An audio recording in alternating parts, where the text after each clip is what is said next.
I'm Dr. Govind. This is a Cooperation SIG meeting today from 11 to 12:30.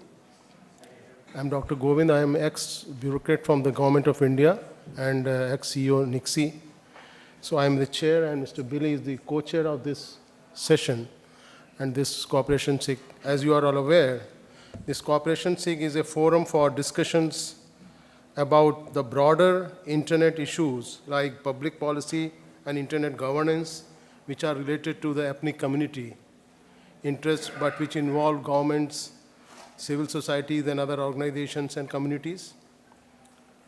This forum acts to develop and clarify the APNIC community's position on issues of relevance to the public sector, on matters for which a community position has been sought. The SIG cooperation focuses mainly on sharing, outreach, capacity building, and other activities that will advance APNIC's vision for a global, open, stable, and secure internet. So today's agenda is, there are four speakers, and I will begin with Izumi. And Izumi performed public policy liaison at JPNIC. She has over 13 years of expertise in coordination with number resources in Japan and wider Asia-Pacific region on number resources management policies. And in addition to her activities with the RIR communities, Izumi is a member of the IGF MAG, or Multi-Stakeholder Advisory Group, as the chair of the CRISP team working on the INR transition. Izumi, I think you will be speaking on the IGF highlight from the APNIC community perspective. Thank you. This is the...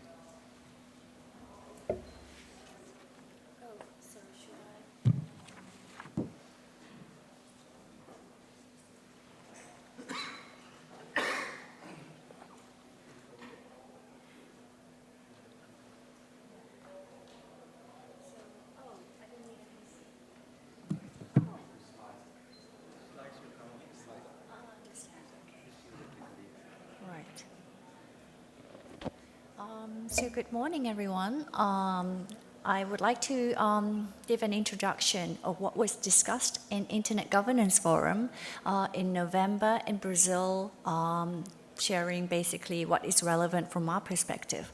So I've been serving as a MAG member from representing the technical community and the APNIC region, which is basically a program committee for the IGF. And I'd like to do a quick recap on what the IGF is. It's a UN-hosted event which started from the WIS's Tunis agenda, the World Summit of Information Society. And there it was agreed that it would be useful to have a global UN-hosted annual meeting discussing public policy matters related to the internet. So the first meeting took place in 2006 at Athens. So 2015 was actually the 10th year for the IGF. And what's notable about it is that anybody, although it's a UN-hosted event, anybody is able to participate and make proposals for the sessions. We call them workshops. And this is quite common for like APNIC community or NOG community, technical community, that anyone can participate, make proposals. But this is quite unique for UN-hosted event. Another thing is that it takes what's called multi-stakeholder approach, and it doesn't focus on negotiations, but a lot of focus is on having dialogue by different, what they call stakeholders. So there's explicit grouping of participants into governments, civil society, academia, private sector, technical community. So whereas for APNIC meeting, we simply say anyone's open to participate, and we don't actually consider, hey, which stakeholder group are you from? Because many of us are actually technical well, some maybe from government or policy focus, but then I think there's explicit grouping so that when we discuss about a common issue, for example, issue around privacy, we are conscious about hearing perspective from the government. So what does a general internet user think about this issue? What will be the implication from the technical perspective? So this is why this explicit grouping is actually done for the IGF. And so for the meeting in Brazil in November, it was for 4 days, but there was actually another event called Day Zero on the first. Well, it's not officially a part of the event, but there were also a couple of sessions around like high-level ministerial meeting or research done by Stanford, like a lot of internet governance-related sessions on one day before this as well. And just to share the scale of the meeting, 2014 registered participants from over 116 countries, so really people from different parts of the world participated. And so there were over 150 sessions within 4 days. So you can imagine how many parallel sessions were taking place within those limited 4 days. So just some photos of, some Japanese included in this, but I think just to show you the vibes, since it's a UN event, you have to have security check before entering. So these are people queuing outside the venue to enter into the into the venue. And then at the closing ceremony, it's quite packed because most of the participants will be there. But then you can see, like from the lunch venue, it's quite casual and relaxed. So not everybody's wearing full suit. So who attends the IGF? To give you some idea, out of the total participants, about 8% of the participants is from our region, so from the Asia Pacific, 8%, which is not a lot, so it would be nice to have more people attending the meeting from our region. And then if you actually divide the stakeholder groups, the large number of participants are from the civil society, those people who claim to represent the general internet users. And so there are, I think, over 40% of them from the civil society, 20% from the government. And I think those of us who are at the meeting are considered as technical community. And so it's around 10% in terms of participation. And I think major participants from the technical community, just to give some examples, there are CEOs from the RIRs, ISOC, ICANN, IETF, IAB chairs, CCTLDs, IEEE, W3C. So these are the kind of people who attend representing the technical community. There are also people attending from private sector, and I've listed a couple of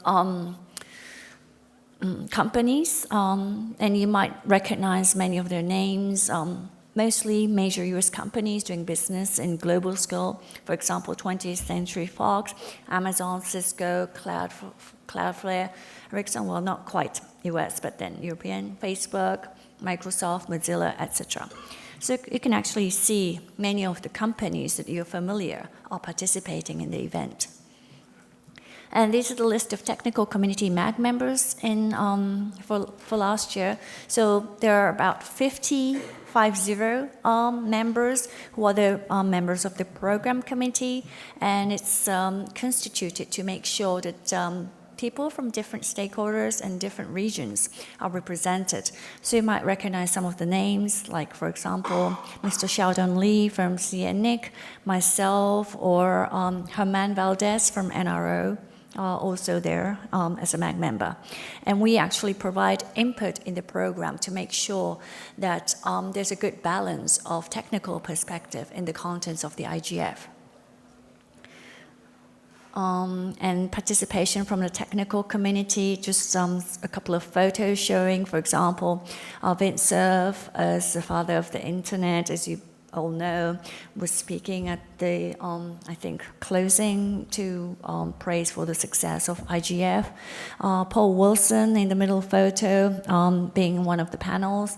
And the bottom one is the open forum on RIR community, introducing what we do to the people who are not so familiar with us.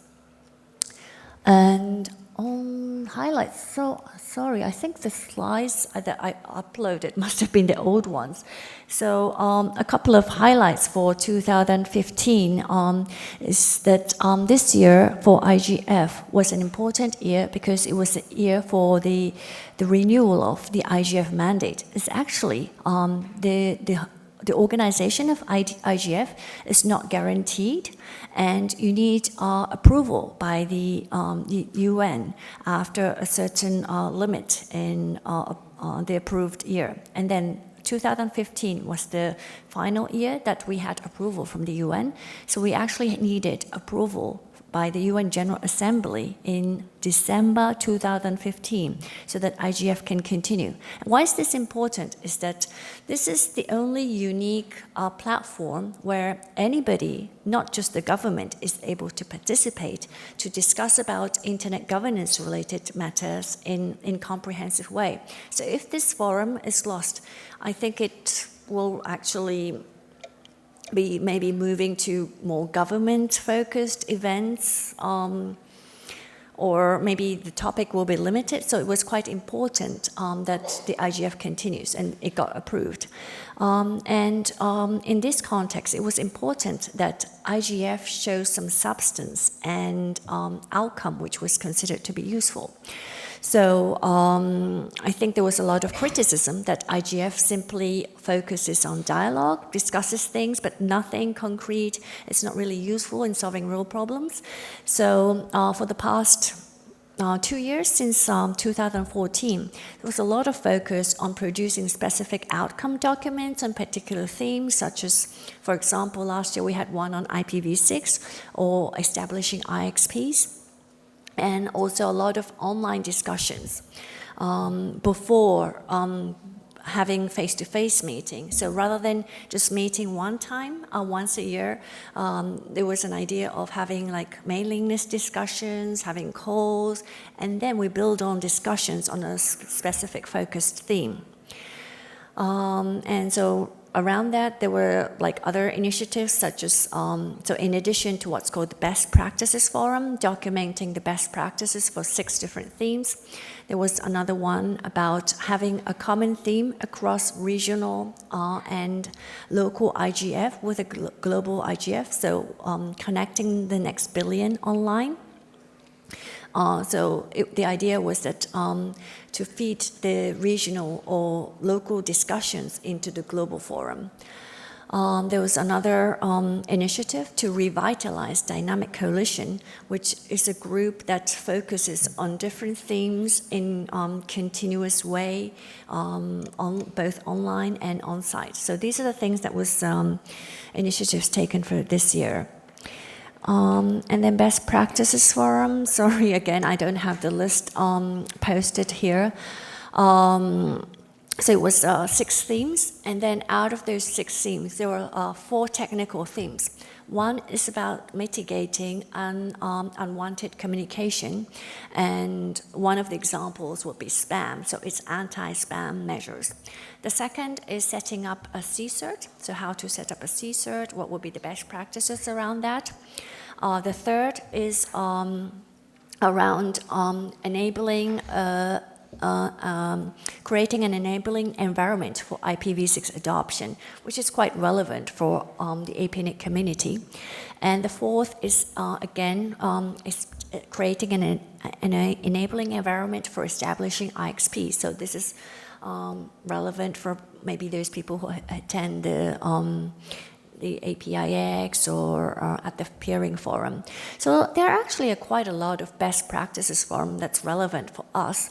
Quite a lot of focus on security and then around access. And in this context, that this theme of IPv6 and IXP was chosen. In terms of RIR engagement, we actually organized open forum for RIR community, IPv6 workshop, IPv6 best practices forum, and there was actually a booth for NIR where we actually had like barrister there, so a lot of people queuing up for coffee, and then it actually got us got people to be interested in IPv6, what the RIRs do, things like this. As an observation, there are topics relevant for APNIC community or RIR, and our expertise is valued. And rather than having just on-site once-a-year meeting, there's more opportunity to participate in online. So giving an example of IPv6 best practices, we had regular teleconferences, mailing list discussions, and there's a lot of commitment from the people in the RIR community joining these best practices. And there were cases shared within our region as well. For example, I think from government measure, India, Japan, Singapore shared initiative that the governments do. There was also a research case shared from, I think, CERNET from China. So these are the ways that you can actually provide input and participate, even if you don't actually go and attend the meeting physically. At the same time, while there are these additional opportunities, voices from the Asia-Pacific region are quite limited. So you can see from the number of participants, it's 8%. It's not a lot from our region. And at the same time, it's a little bit different community and forum from what we are participating here. So you really need to adjust the style of discussions to this kind of forum, and it does need quite a bit of commitment to make your voices heard and, for example, produce a document on themes such as IPv6 or IXPs. So that's all for me. Thanks. Thank you, Izumi. Any comment or anything?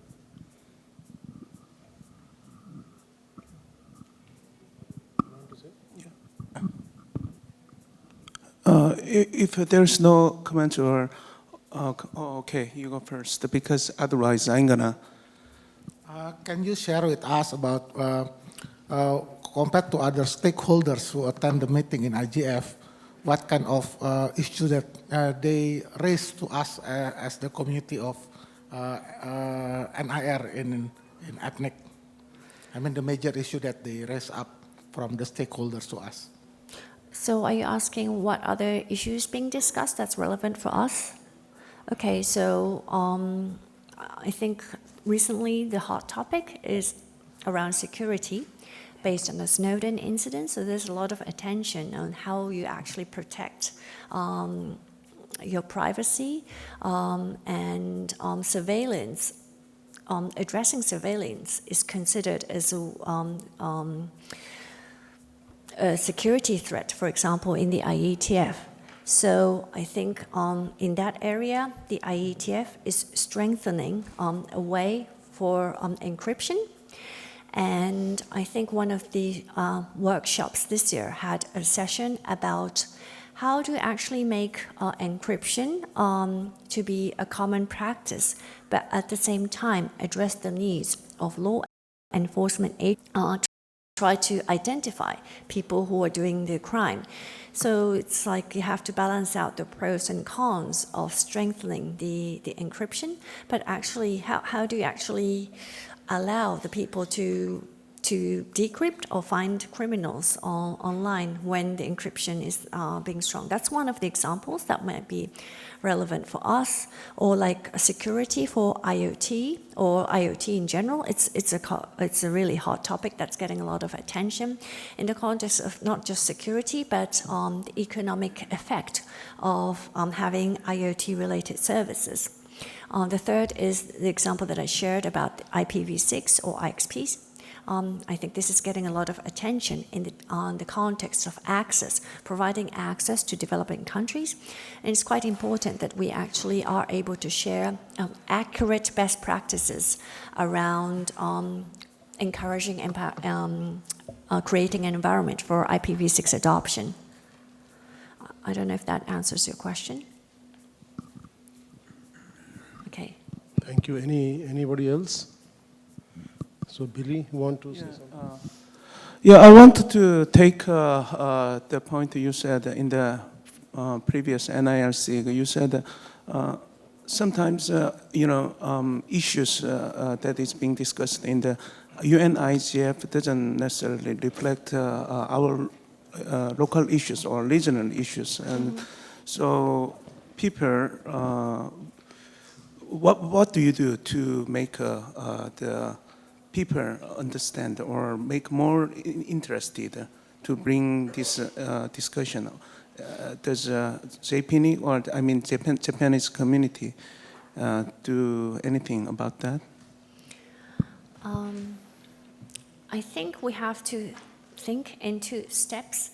So one is to, based on what's being discussed in the global arena, we provide our input. So existing themes that's hot in the global discussions, and we share our perspective.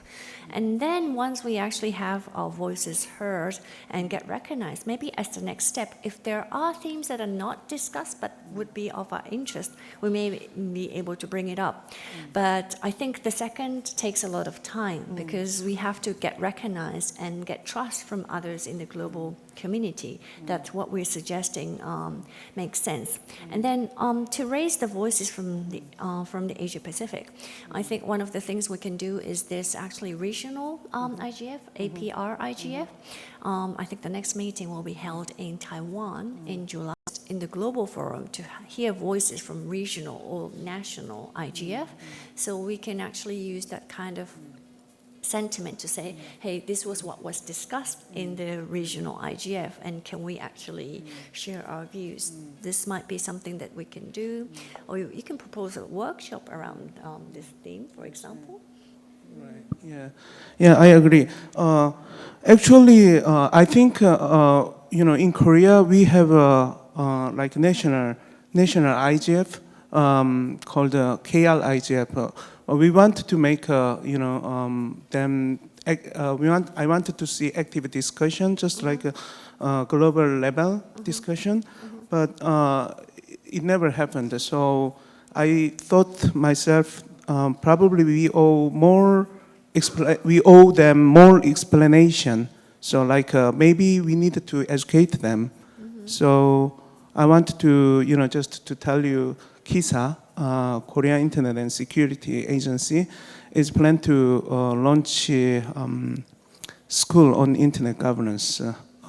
Of course, there are so many now. There are other internet governance school, which is APILP and APSIG. But the difference, what we are planning is target audience. KISA program is more like students in academia, graduate and undergraduate, while APILP is more for newcomers and APSIG is for more senior level, like experts level. So hope we can. If we will have the school in this July. Hope we can share the result with the AP region and hope to expand the program to our regional level as well. Currently, we are working on this project with ICANN APEC, and also we want to invite other NIRs also APNIC region. So that's it. Thank you. Okay, that sounds very interesting. I just also want to add one word about the 6 best practices. This is suggested to continue for this year as well, with focus on the economic aspect. And I think your input from this community would be very valuable with our expertise around IPv6, and certainly interested to collaborate with the Korean initiative on how we actually make our voices heard in this global arena. So thank you. Thanks, Izumi, once again. Our next speaker is Maemura Akinori-san. He will be speaking on NETmundial initiatives update. Maemura Akinori is currently the General Manager of the Internet Development Department of the Japan Network Information Center. Of course, he is a long-serving member of the APNIC Executive Council, where he serves as the chair. Thank you very much, Dr. Govind. Hello, good morning, everyone. My name is Maemura Akinori from JPNIC. And then I'd like to introduce you the activity from the NETmundial initiative. I think, all right, thank you very much. Yes, this is a website, top page of the NETmundial initiative. We call that NMI. Then this is the only material for me to present you. NETmundial initiative is the, NETmundial was the name of a conference which was held in 2014 April in Sao Paulo, Brazil. And then that was a really, really successful meeting by the global multi-stakeholders, gathering the hundreds of people, and then have one document which was named a NETmundial statement, ratified by that meeting, gaining a lot of input from all around the world. A lot of contribution and comments, and then in that manner, I mean, open and bottom-up process to compile one very successful statement. Then that statement provides internet governance principle and internet roadmap for the internet governance. So that's actually the really well referred by a lot of meetings and entities who take care of the internet or internet governance. So that's a NETmundial. Then NMI, named after that successful conference, is having 2 or 3 aims for that. One is the that's red in the top page. The mission of the NETmundial initiative is to provide a platform that helps catalyze practical cooperation between all stakeholders in order to address internet issues and advance the implementation of the NETmundial principles and roadmap. So the NMI is not a meeting. Is not a policy-making body, but the aiming to be the platform where a lot of players, issues, potential solutions, resources get together. So this is one aspect of the NETmundial initiative, and then another aspect is to take care of the NETmundial statement, including the principles and the roadmap. So one of the humble idea by the NMI is to have the NETmundial +5 or NETmundial +10 conferences, which is just modeled after the WSIS +10 kind of review. So that's what NMI is doing. So for helping the catalyzing the project, we have 2 activities, which is below the blue belt. We have the NETmundial solution map and then the NETmundial collaboration platform. These 2 are for the collaboration. Solution map is just graphing. Visualize the networking between solution actors, programs. It's like a social map by the SNS service. It's pretty look like that. Then another thing is the NETmundial collaboration platform, which is not only the visualized like a solutions map, but also actually a lot of actors can bring the project description and then find the partners from all around the world. So these 2 are our product right now. By the way, I am part of the NMI Coordination Council, and then that's why I am now introducing you at NMI. Please scroll it up. Then up and up, and we have the lineup of the Coordination Council at the bottom of the web page, and then the Coordination Council consists of the 20 members from the all around the world, which is from the five regions and the 4 segments of the stakeholders, and then that makes 20. And then NETmundial initiative was initiated by the 3 organizing partners who are ICANN, World Economic Forum, and then CGI.BR, which is the Brazilian Internet Coordination Council. So these 3 are the launched NMI, and then Coordination Council were intervened. Then the Coordination Council has been working since January, I think, since last year, until our mandate is ending in June this year. So we will soon start the nomination period for the second period of the Coordination Council, and which is maybe starting the last week, next week or the next of that. We were actually doing the nomination process beforehand, but we stopped because we are now under discussion of the future vision of the NMI's activity, and then NMI Coordination Council will meet at Madrid on Friday this week, so I cannot attend that. But the future plan of the NETmundial initiative will be fixed, and then with that, a nomination will be resumed to gain the Coordination Council members for the next term. So if you interested in this kind of the activity, which is a bit different, because this is aimed, because as Izumi told in her presentation,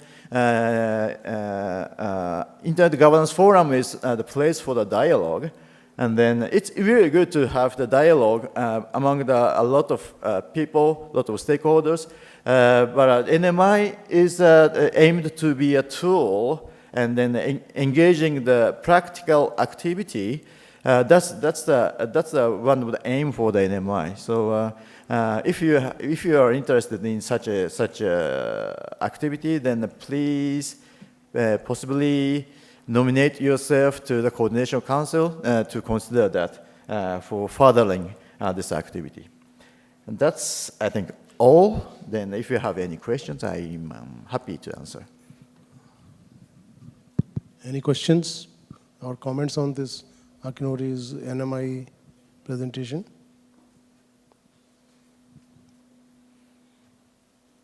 If you had anything, I'm happy to answer. So please, just come up to me and ask something in every occasion during this week. Thank you very much. Thank you. Our next speaker is Mr. Adli Wahid. He'll be talking about the APNIC outreach activity in cybersecurity. Adil joined the APNIC in February 2014, bringing with him expertise, extensive experience in technical leadership in cybersecurity. He's APNIC security evangelist, spearheading security outreach, engagement, collaboration with the regional community. He was elected to the first .org Board of Directors in 2015. All right, thank you, Dr. Govind and Billy. Thank you for the chair for inviting me to this session. And hello, everyone. So today I'll be talking about our specific outreach activities in cybersecurity. I think in the morning you've heard a more general approach to training and development.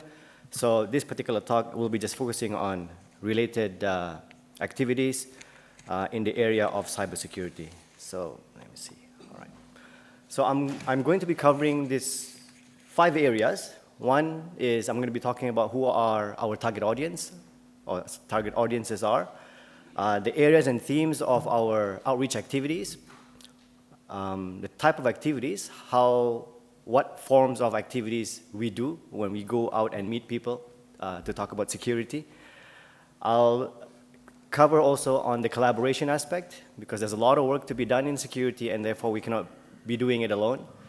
So since starting this work, we have identified partners who can make our job more scalable, and also looking at opportunities to share resources for delivering some of these activities. And last but not least, I'd like to share with you some examples of the activities that we do with our constituents. Now, of course, all of you are aware that one of our one of our mission is to make sure that the internet is secure. And that gives us a reason to basically start doing a lot of activities along this theme.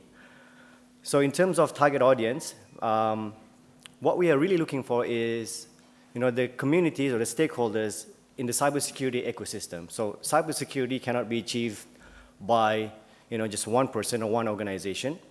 It takes a lot of effort, from preparation to maybe incident response to make sure that you are always secure. So there's a lot of people that are involved in this domain.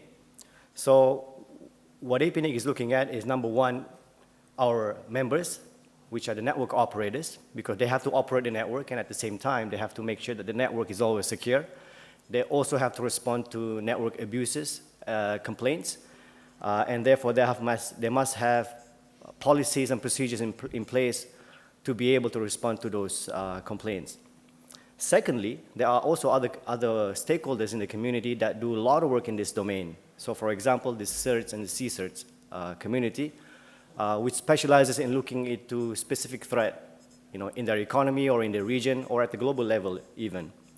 Then you have the law enforcement community, which focuses on things like cybercrime and protecting, citizens and internet users in general.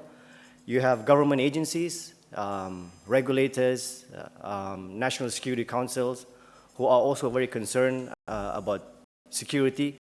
They look at security from the policy perspective, the cybersecurity strategy, the vision of the nation, and coordination with the various entities in the country to improve security in the long run. And of course, you have others as well, like universities, academia, civil society, and many, many more. If you look at it from another angle, right, then you can see that all of these stakeholders tend to fall into one of these categories. Either they are operators, people who have received resources and have to be responsible for those resources, or they could be in the security operations community, people who deal with security on a day-to-day basis, fighting spam, fighting botnets, fighting cybercrime groups, trying to educate consumers on how to stay secure online. You have policymakers as well, and last but not least, the end users. Oops. So in terms of themes, we find that when it comes to engaging people in cybersecurity, there is a lot of opportunities to highlight, number one, the role of APNIC in this space. What are we doing, or what can we do to help and support you? To highlight security best practices. So if you deploy IPv6, for instance, these are things that you have to consider. If you are setting up a network, these are the things. This is a checklist. Make sure you do that. If you are in trouble, if you have an incident, these are the things that you may want to consider doing. And these are the parties that you can contact for help as well. So that we highlight other players in the industry. And when it comes to common topics, we've been doing a lot of things when we talk to our target audience. But these are some of the popular topics that we tend to get invited to do when we speak to them. One is how to deal with internet abuses. So for example, if somebody have an issue and they need to get more information, what can APNIC help them with? And we take also that opportunity to highlight what are the things that we cannot really help you with. Incident response and handling tend to be also very popular, right? So this is where, so if I get a complaint, now what are the things should I have in place in my organization so that I will be able to mitigate that problem very quickly? And number two, to prevent this from reoccurring in the future. This morning, Nurul mentioned about this whole routing, IPv6 security topics that tend to be popular as well. And of course, we also do things like honeypots or how to detect security incident or security threats. and how to contextualize them in respective environment. And last but not least, how to improve security preparedness, right? So by doing audits, by learning more about what's out there, looking into the tools and the technologies to automate security and incident handling and so on and so forth. If you're interested to see what are the other themes that we highlight when we engage our audience, you go to this website, apnic.net/security. You have a lot of, we have put there some information of what to expect from us when we engage the audience. Now, when we do these activities, the main outcomes or goals of the engagement are just two. One is to create awareness, right? Like I said earlier, the role, the who, the what, right? What to worry about. And number two, and this is a secondary goal, is to increase capability, right, of the target audience in security. So it could be, faster response to fixing a problem, or knowing what to do when you are experiencing, a security incident. So when engaging the audience, we have several types of activities, right? I guess training is probably the most straightforward one, where we go and we train people. But also, we've been trying to bring more and more content, either to our events or to the region. So for instance, we have the security session at APRICOT and APNIC meetings. They've been ongoing for the last 2 years, I think. And we managed to get the support of other partners in the region to bring more content by sending speakers, presenters, and also in the future perhaps to do more activities like workshops and so on. We go out and do presentations at various conferences and events, I think more than 20, 25 events per year. Training, as I mentioned earlier. And training is also interesting because on top of what we offer to people with the current offerings of the training team, we also partner with other organizations to deliver training. So for instance, some organization would be interested to organize a security response training, and they have trainers from all over the places, and we normally get invitation to represent APNIC or to represent the regional internet RIR community. We started doing campaigns as well. So if you notice, the Ready to ROA is an example of that. So trying to promote an area of concern, in a much more interesting way, using logos, sticker, and building activities surrounding those topics. And this is great because it allows you to also measure some progress, to see the effectiveness of the campaign. And of course, social media like the blog and YouTube channel, if you haven't looked at that, we have a lot of information sharing. And for the APNIC blog, for instance, we invite security experts and security professionals to write blogs or contents highlighting what they're seeing in the region, what the problems are, what are the challenges, and talk about the future as well. We get involved in advisory roles. So for instance, if there's a conference, try to get involved as a program committee and encourage, discussions along the top lines of, IPv6 security or routing security, being part of other organizations as a board member and so on and so forth. And last but not least, the collaboration aspect, which is basically my next slide. And collaboration is very essential in this space because, like I said earlier, security is so popular. And we get a lot of invitation from various organizations to do this and that. And the only way to move forward and to be able to cover everything is by collaborating. So it's critical from the coverage perspective. We are in a huge region. Scalability, we want to be able to do this more than once, right? And of course, resource sharing. There are a lot of organizations with lots of resource, content, and maybe funds, but they are not able to be here in this region. And therefore, we provide value in terms of being able to reach out to these members using a common resource. Now, in terms of partners, we have a long list of partners that we have been working with.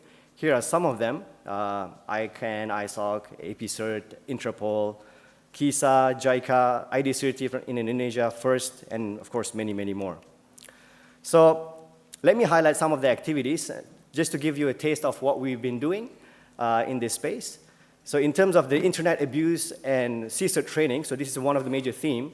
So this facility here brings back memory because 2 years ago we were here with Internet NZ and ICANN to do a security training for the law enforcement community in New Zealand. We've done training with KISA, Korean Information Security Agency. They have a training called APISC, the Asia Pacific Information Security Training, I think, which is a training targeting the security response teams in the region, right? So they bring people together and get trainers from different organizations, including APNIC, and we do the training there. JICA, a development agency in Japan, is also doing that kind of work, and we've been participating and providing content for that kind of training. Interpol has a global complex of innovation, which is an R&D training center in Singapore. They have events and activities there, and we've been invited to basically provide some training activities in that facility as well. And recently, we've been invited to be part of the cybercrime expert group. And one of the things that we help there is to develop content for training of law enforcement officers so that they can basically perform their duties. Izumi earlier highlighted the best practice forum. So this is an example of going out to the intergovernmental organization. So at the IGF, there is a best practice forum on CSRIDs. So APNIC is one of the lead experts in this forum. And what we do there, we get the best practices. Sorry, that's not me. Yeah. So our role there is basically to represent the technical community to make sure that they are in the loop in the discussion and can benefit from the outcome of the discussion. So this has been continuous for the last 2 years, 2014, 2015. And I think in 2016, there's been some discussion of continuing this as well, but to make it a bit broader, not to just focus on CSIRT, but also to look at other issues in security risk and management and so on and so forth. So if you go to the IGF website, you can find relevant documents on that particular exercise. So the next thing is I just want to highlight that, so you can do training, you can go do one-to-one, you can preach to people to do this and that, but one of the interesting things that we have participated in terms of doing outreach is to help develop a cybersecurity exercise. Now, the thing about the cybersecurity exercise is that, in most cases when we tell people about security incidents, a lot of people cannot appreciate that because they have never really experienced one, right? So what we do is we develop scenarios, and using scenarios to educate people about the importance of security response and how to build security policies and so on. So last year, for one of the conferences in the region called RightsCon, 2 organizations approached us and said, can you come and help to build some scenarios for the attendees of this conference? And we developed a scenario along the line of, an organization had a major data breach incidents, and the bad guys are asking for money, for ransom, and therefore should we pay or not, and how do you investigate this? And this is very, very interesting because a lot of people who have never ever experienced an incident were able to appreciate security as an issue and to look at how they can improve their organization to prevent such things from occurring in the first place. So we collaborated with Access and Asia Cloud Computing, and what is also most important here to highlight is that we were able to replicate this exercise in many, many different events, right? And it seems to be a popular thing as well because we get a lot of requests to do this, and this is a picture of doing this in Pakistan. So I'm just going to go back to the security session and track, and just to highlight our close collaboration with APSET. And recently we have brought along first a forum of incident response and security teams. Now the idea of this dedicated security track is basically one to get teams from the region to highlight what they're seeing, what are the trends, and how they are dealing with all these challenges. And not only that, I think it's also an opportunity for APNIC members or people who come to our event to interact, directly with these people and get some feedback on how to improve security response and make sure that in the long run our region is always responsive when people request for takedowns and removing misconfigured servers that are being used for DDoS attacks. Or malicious websites and activities. And there's a lot of discussion as well with these 2 groups, and we signed an MOU with APCERT last year to increase from just doing a plenary to having tutorials and workshops that are relevant for the community that comes to our event. So that's some picture with APSIG friends. And so in conclusion, I think security is very popular and very critical to many. There's definitely a lot to be done. And we are definitely, internally, we are trying to realign some of our initiatives to make sure that some of these outreach activities do translate into some development programs or initiative. And secondly, also looking out for opportunities to partners and ideas to educate and create more awareness, especially for our members. So if you have any ideas and if you'd like to talk to me, I'll be around for the next couple of days. Be happy to discuss with you. And some of the references for the presentation, and that's it from me. Thank you very much for listening. Thank you for giving a very nice overview of the APNIC security aspects. Any questions or comments on this?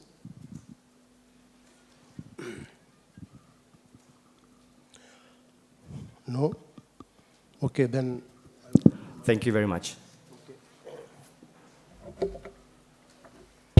Next would be my presentation on the India position on the net neutrality. As you are all aware that net neutrality has become a very global issue, and it has, earlier my topic was net neutrality and the TRAI consultations, but now since the consultation is over, so now the India position and the India way and the lessons for the global Asia Pacific and global community. As you are all aware, the internet is the fastest growing medium of our times, affecting all walks of human activities. My sequence of presentation would be preliminary overview and observations, net neutrality, debate and the key issues, net neutrality and India way, future vision for the net neutrality, and key takeaways for the Asia Pacific and the global community. As you are aware, this is a crucial internet debate during the last decade and particularly in the last year, particularly in Indian context, and many other countries like Asia, US and UK have triggered this kind of debate. It has become one of the most complex and crucial debates of internet governance area. I recall in the even NETmundial meeting in 2014 April, this issue came up, and I think they postponed it for the future deliberations on this.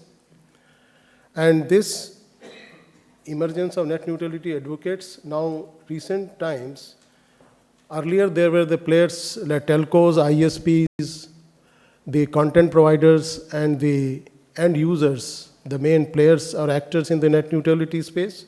But now many internet consumers, startups, civil society, and academia people have become net neutrality advocates and have been demanding and participating in policy interventions.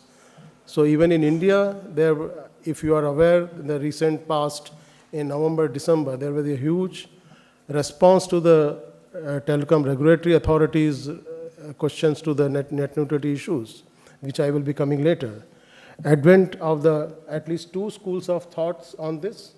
Supporters claim that access to an open, unhindered internet is a basic right of every user. This is one school of thought. And another school of thought is opponents argue that to those without even minimal internet access, rather than no internet at all, a subsidized, albeit some internet, is a better option. So these are the two contrasting views which came up in the net neutrality debate. And over the time, many layers of complexities have added to this debate. Just for the definition's sake, it is difficult to define, but broadly, network neutrality is the principle of non-discrimination in the transference of data packets over internet from content providers to the internet users. So this is broadly the definition part of the net neutrality. What are the pros and cons of the net neutrality regulation? Startups and consumers protected, innovation and environment encouraged if it is the regulation is there, open internet and communication guarded, and that no regulation is there, then there will be competition issues will be there, issue of limited internet would be there.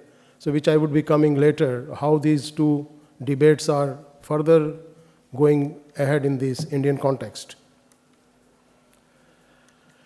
The key issues, the zero rating, as you are all aware that globally this started in the US and now in India, the Bharti, one of the telecom provider, relying solely on zero rating to enhance access could be a challenge. And another was that such strategy is likely to have fairness issues relating terms of services, and in such a scenario, heavy regulation could be required. So one hand, we are having a kind of situation where the zero rating way of, some internet is provided through a telecom or ISPs, and if such cases are there, then how to regulate that, because it will be much more difficult to monitor such kind of internet, some part of the internet giving through a zero rating process. Issues of limited access versus subsidized access. When access is less and public infrastructure to support internet weak, many service providers argue that net neutrality regulations could be hurdle in providing internet programs for poor. So this is one kind of limitation, and another is the truth is that whereas limited internet could be problematic, subsidized internet could help better access, but again due to commercial considerations, this becomes difficult. So on this side, why this kind of two issues are there. So India, this issue came up very strongly last year during the 2015 initiation of the policy intervention started. The Telecom Regulatory Authority, they started with the kind of, in India, another issue is that, we have to look at the issue from the broader perspective, how the internet penetration is there in the country, volume of users, the existing regulation, literacy rates, attitude to zero rating, and future initiatives. So this all issue of net neutrality has to be seen depending on the particular geography of the world. Countries like South Asian countries and India specifically, we have to see that how much internet is there right now. Though we have the mobile penetration is very high, but the low internet penetration in the context of India. So how we look at the zero rating solutions, or how we look at the regulatory solutions, how we look at the competition, how we look at the access. So all these things are going to determine how a particular geography, the net neutrality issues will be decided. So in that fashion, that net neutrality violations can potentially have multiple categories of harms, like competition harms, free speech harms, privacy harms, innovation harms. Harms to consumer choice and user freedoms and diversity harms. So net neutrality India's position, there has been attempts by big players to offer internet services that seem to violate that principle of net neutrality. Public debate began in 2014 when one of the telecom service provider, Bharti, decided to charge extra for the use of applications which can be used for making free voice calls over the internet.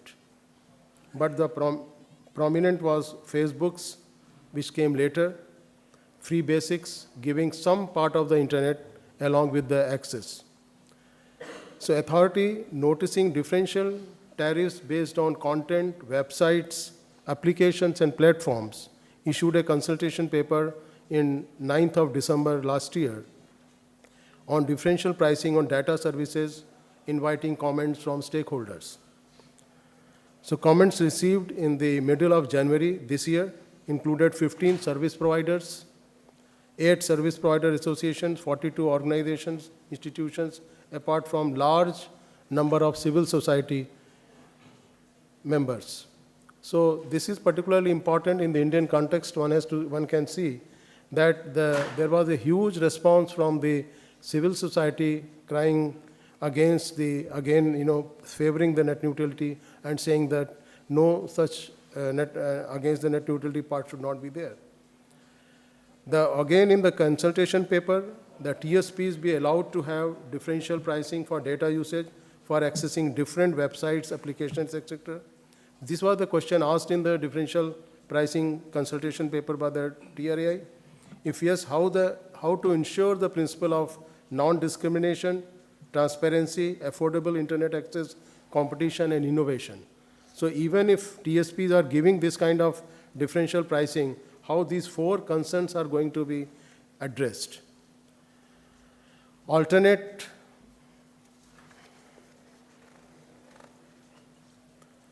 methods, technologies, business models, if any other than differential process available to achieve free internet access, if there is any other way. So the 2 viewpoints emerged through the consultation and what the response received from the telcos and other stakeholders. Be allowed as it helps in product innovation, competition, and brings more customers on internet, should be allowed only to access essential services. Is anti-competitive, non-transparent, discriminatory, and against content innovation. And another point of view was that instead of 0 rating, there be equal rating, wherein certain amount of data is provided with unrestricted access to any content. Ex ante case-by-case examination of tariff plans be undertaken for measure regarding non-discrimination, etc. Then there are the alternative models like USO, utilizing the USO fund, providing free open data on agreement with content providers, providing data from USO-sponsored fund, subsidy as direct benefit transfer through NFON, free data open made available via TSPs. So all these responses which we received by the TRAI gave a lot of thought process in the whole analysis in the telecom regulatory. So what way the TRAI arrived certain conclusions is they analyzed in the form like price differentiation specific to content and cannot be equated with gas, water, or any other product. Earlier the argument was that when gas, water can be given in a price differentiation way, why not internet? Must take account of the basic architecture of the internet as a global communication network with following relevant features: end-to-end design principle. The very design of the internet architecture is minimum intervention principle, adoption of universal network protocols. So all these things like internet and use of internet, the small part of the total internet will not give you a total feel of the internet. So these are the few analysis part which the TRAI did. 2 specific aspects what they did was, unlike traditional markets where only producers and consumers are there, here users are also content producers. Design of internet architecture is such that is an amalgamation of networks that share a common addressing and routing system. Differential pricing may reduce network effect associated with internet.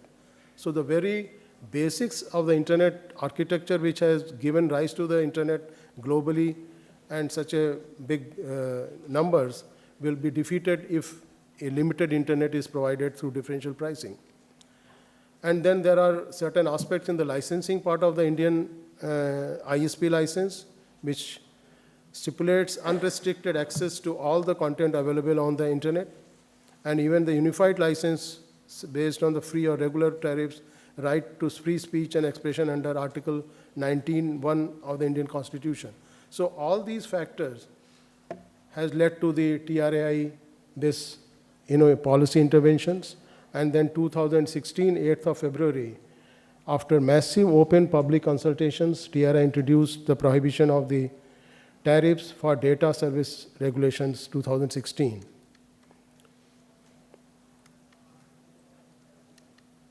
So no service provider shall, I will just read out from what the stipulation says. Key points of the regulations are no service provider shall offer or allow discriminatory pricing for data services based on content.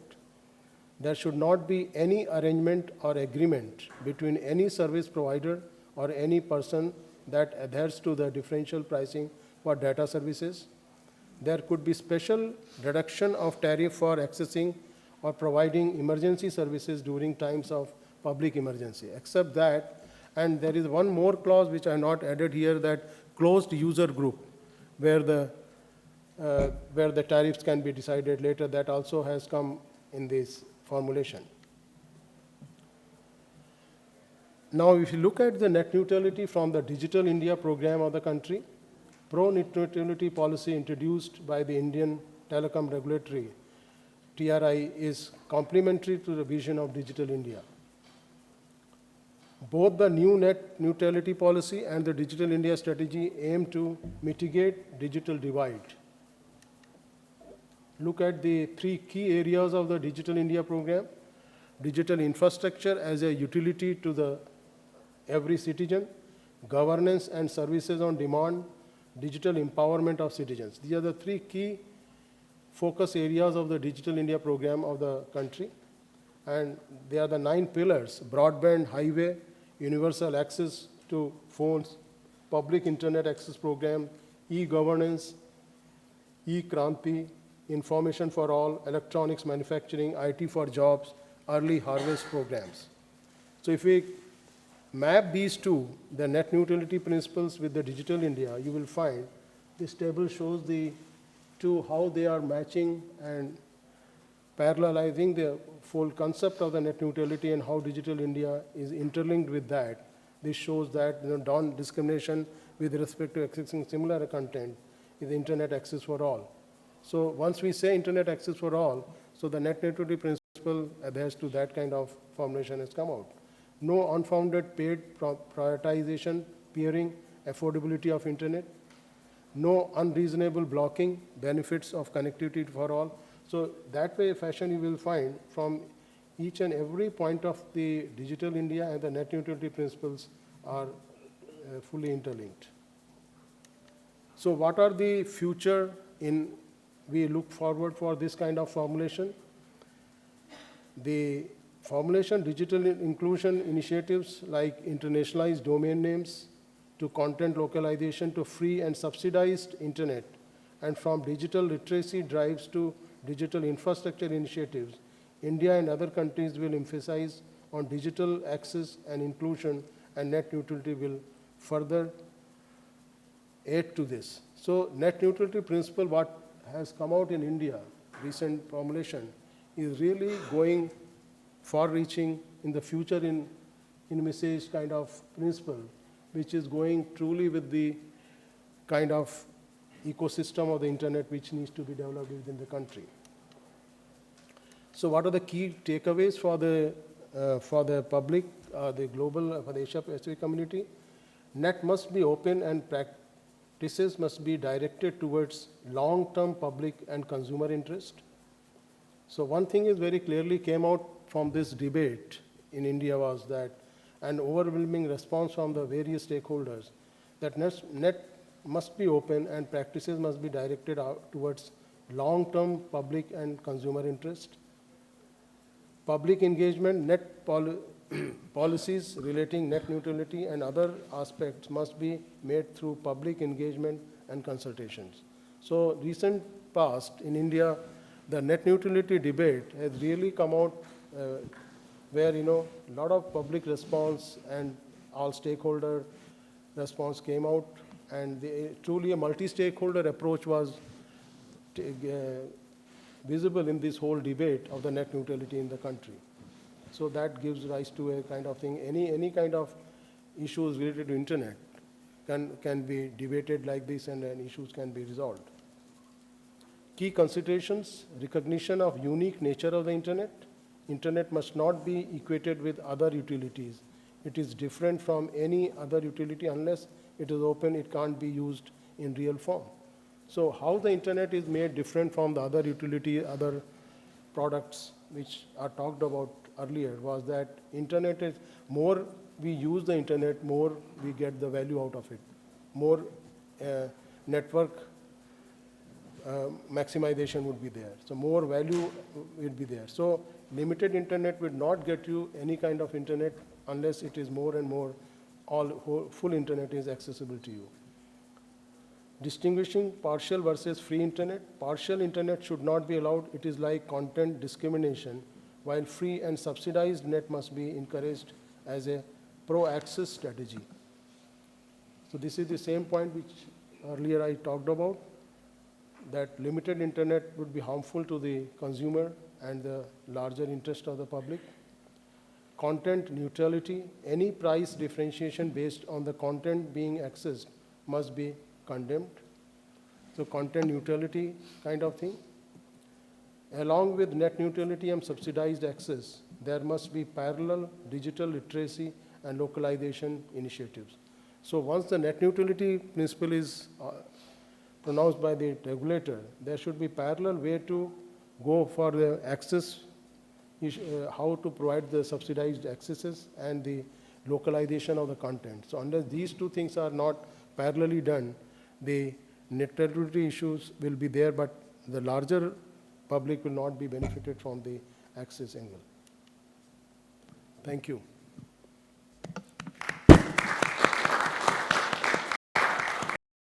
Yeah.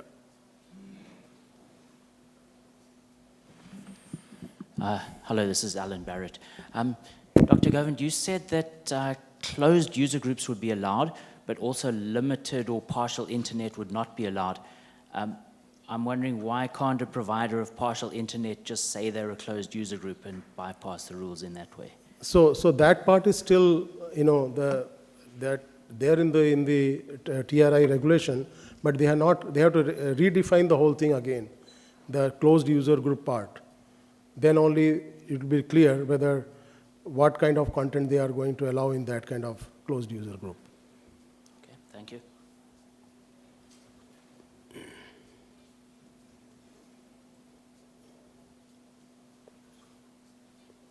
Okay. So our next agenda is Mr.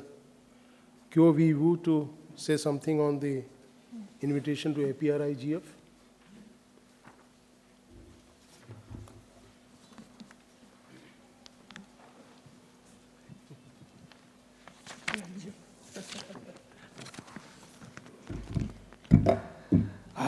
I'm not going to use in the PowerPoint, but I need to turn it out to say what I want to say.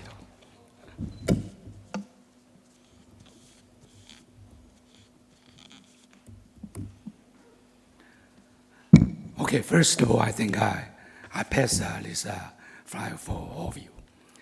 Basically, the APRIGF, the Taipei meeting, will be run in February 27 to 29th. And the manual already set up. Actually, you can go to the website to find it. Let me see, where is that? The link. Oh, here. 2016 APRIGF.Asia. Then you can see the website. And right now, we actually allocate 5 different hotels. And only one hotel, you can do the online booking. The rest of them, you have to send the PDF or fax to us, and we can help you to do the process. Because sorry for those of the hotels are not international trains, a local hotel, so they don't offer online bookings. And all the hotel actually, except one, is a walking distance to the menu. I think less than 10 minutes. But 10 minutes in the July, end of July in Taipei is quite tough. It's hard and humid. So if you like to lose the weight, then end of the July, walking 10 minutes, quite help. But we also working on to get a shuttle, the bus, to transfer you between the hotel to the venue. Okay. So if you don't want to lose the weight, then you can take a bus. And another thing is, we are very happy to announce that up to yesterday, we actually received 94 proposals for the workshop. We actually only can accommodate around 30 6 proposals, and we will try our best. Maybe we try to merge some of the similar proposals together, and hopefully, if necessary, we can increase the panel sessions. So somehow we will start working on to review the proposal as soon as possible. But anyway, we already have 94 proposals. It's lovely. And I think at least one of the proposals I personally really enjoy, talking about the TPP. You know, I think some of the people in Asia Pacific, you might be know the TPP, the treaty is going on right now, but it's quite challenging for the internet company. You know, if you want to go through the detailed TPP requirement, so I think it might be a good time for people to better understand what the TPP impact to the internet industry. The next one I'd like to mention to you also, we do have a fellowship programs. And as I heard yesterday, we have a 48 person apply for fellowships. And fellowship original, we actually is arranged for 15 peoples. You know, we have a budget about $15,000 US. You know, more fellow to come to this venue. Hopefully somebody sit here, you want to donate or sponsor some of the money for the fellowship funding. Maybe Bill, you want to do that from Korea government and also from Govind, from India government, so we can get more fellow to come to our events. And if you have a strong desire to sponsor, contact me direct. Okay. After that, we are working on a couple of information for you. If you want to come to Taiwan, actually there is 2 airports you can fly to. One is Taoyuan International Airport, and another one is called Songshan Airport. If you want to go to Taipei, to be honest, Songshan is closer. It's just right downtown of the Taipei city. But you only have a limited flights. As I know, for Japan and Korea, they have a flight to Songshan Airport. But most of the international airport is go to Taoyuan. And Taoyuan basically, you can go to the Taipei city by bus. And the bus is quite cheap, you know, reasonable price. I think the bus ticket is around roughly about $4 per person. So it's very reasonable price.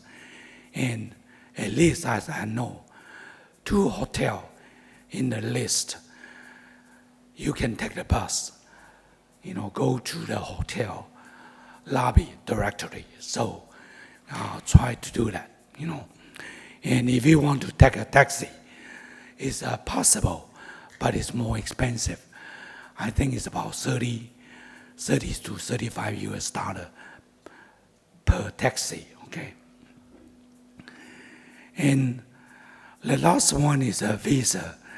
You can go to the website to find how to get a visa. And I also try to do my best because in Taiwan, we are going to change the government and administration by May this year, you know. So I have to find who is the right person I can contact with to get on landing visa, you know. Usually I have a good connection with the foreign affairs to get a landing visa. But because I changed the government administration, so I need to know who is the right person. And hopefully I give let you know as soon as possible. So I think there's something I can share with you. And I encourage you to come to this API-IGF Taipei meeting. One more thing I can share with you is Google Taiwan willing to offer a party into the Google Taipei office that is located in the 101 building. So you can go to the 101 for free if you come to the API-IGF. You know, just go to the Google office. But the space only allow for 150 people. And we try to allocate for it outside the higher priorities. And local people might be have difficult to get in because we only have 150 tickets. Okay, so that's what is my report. Any question I'd like to ask? Any questions or comments, please? If not, I'd like to make a small, very small suggestion to organizer. You're one of the organizer for the APRIGF. Well, as one of the proposer for the workshop proposal, I would be appreciated if organizer inform at least the timeline of selection process for the workshop so that people can prepare. Yeah, of course, yes. That's my... Yeah, I think I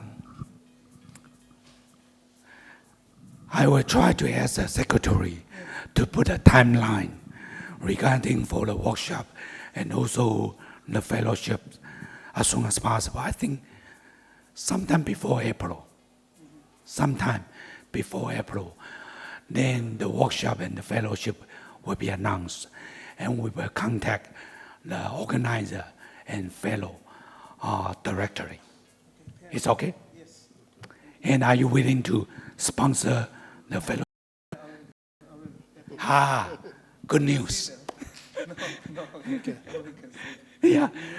Yeah, thank you for the Korean. Okay. Thank you, Mr. Wu. With this, I think this session on the cooperation comes to an end, and we had a speakers, Izumi, which talked about the IGF, overview of IGF, how the IGF works, multi-stakeholder approach, what the participation levels, and minimum, not many participants from the Asia Pacific community. Then Maemura Akinori talked about the NMI, NETmundial initiative, how it is going, progressing through a platform, and there is a coordination council on this. Then Adli Wahid gave a very excellent overview of the cybersecurity initiatives, the components in the APNIC region, and what kind of collaborations, what kind of training programs, capacity building things are already there, and he is inviting others to see how they can benefit from this entire process of the cybersecurity initiatives in the APNIC. I talked about the India position of the net neutrality, how the net neutrality issue was tackled through a larger consultation process with the various stakeholders within the country, and what led to the analysis of the entire process, and how that the regulator reached those historic, net neutrality formulations. And that's all. Anything else? Any other? Paul, anything wants to?